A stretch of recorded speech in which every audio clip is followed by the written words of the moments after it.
React ये नाम आजकल हर जगह सुनने को मिलता है ना? लेकिन सवाल ये है कि आखिर इसमें ऐसा क्या खास है? आज हम सिर्फ ये नहीं देखेंगे कि रिएक्ट कैसे काम करता है, बल्कि इसके पीछे छुपे क्यों को समझने की कोशिश करेंगे, यानी वो बुनियादी सोच जिसने इसे इतना कामयाब बना दिया। अच्छा, तो आज की हमारी बातचीत का खाका कुछ यूं होगा। हम शुरू करेंगे इस मसले से जिसे रिएक्ट हल करता है। फिर देखेंगे कि इसका डेक्लरेटिव फलसफा क्या है और वर्चुअल डॉम का जादू कैसे चलता है। इसके बाद इसके जो बुनियादी हिस्से हैं, यानी कंपोनेंट्स, प्रॉप्स और स्टेट, उन पर बात होगी, और आखिर में इन सब को जोड़कर पूरी तस्वीर देखेंगे। तो हमारा पहला मौजू है यूआई अपडेट्स का चैलेंज, यानी वेब पेज पर चीज़ों को बदलना इतना सुस्त क्यों होता है। देखिए, हर बड़े हल के पीछे एक बड़ा मसला छुपा होता है, और वेब की दुनिया में ये मसला हमेशा से यूज़र इंटरफेस को तेज़ और रिस्पॉन्सिव बनाने का रहा है। तो असल सवाल यही है, आखिर क्या वजह है कि वेब पेजेस को अपडेट करना हमेशा से इतना सुस्त और मुश्किल काम रहा है। ब्राउज़र में जो कुछ भी नज़र आता है, इसमें छोटी सी तब्दीली भी इतनी पेचीदा क्यों हो जाती है? और उसका जवाब छुपा है असली डॉम में। डॉम यानी डॉक्यूमेंट ऑब्जेक्ट मॉडल। इसको ऐसे समझें कि ये ब्राउज़र के लिए किसी भी वेब पेज का एक लाइव नक्शा है, एक ब्लूप्रिंट।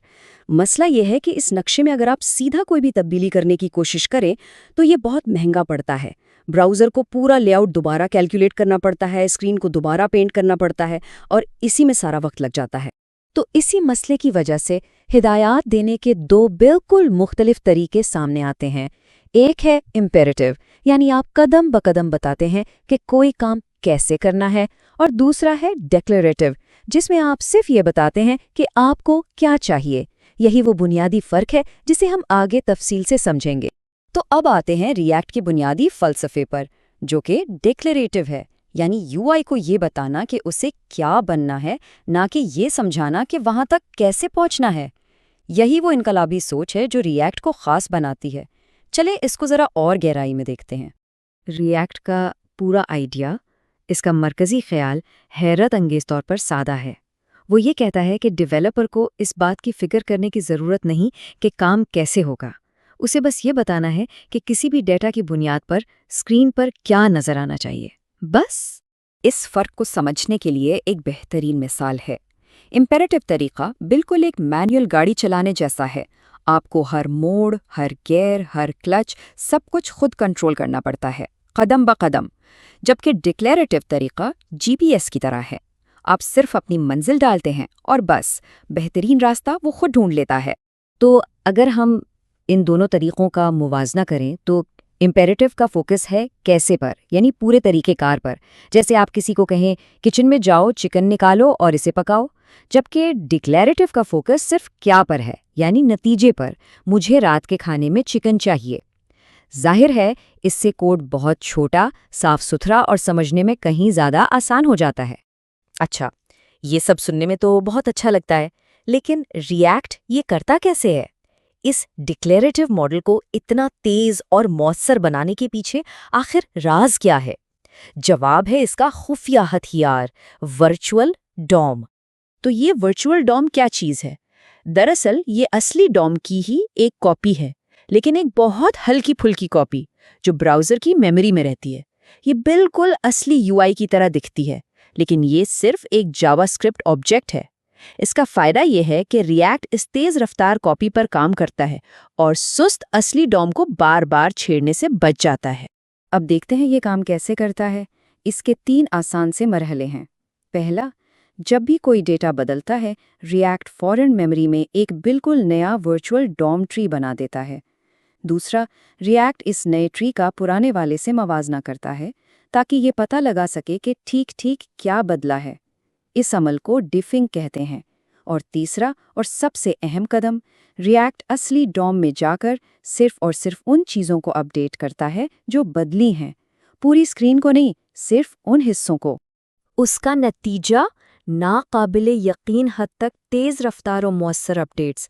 इसको ऐसे समझें कि पूरी दीवार को दोबारा पेंट करने के बजाय आप सिर्फ वो एक टाइल बदल रहे हैं जिसकी ज़रूरत है।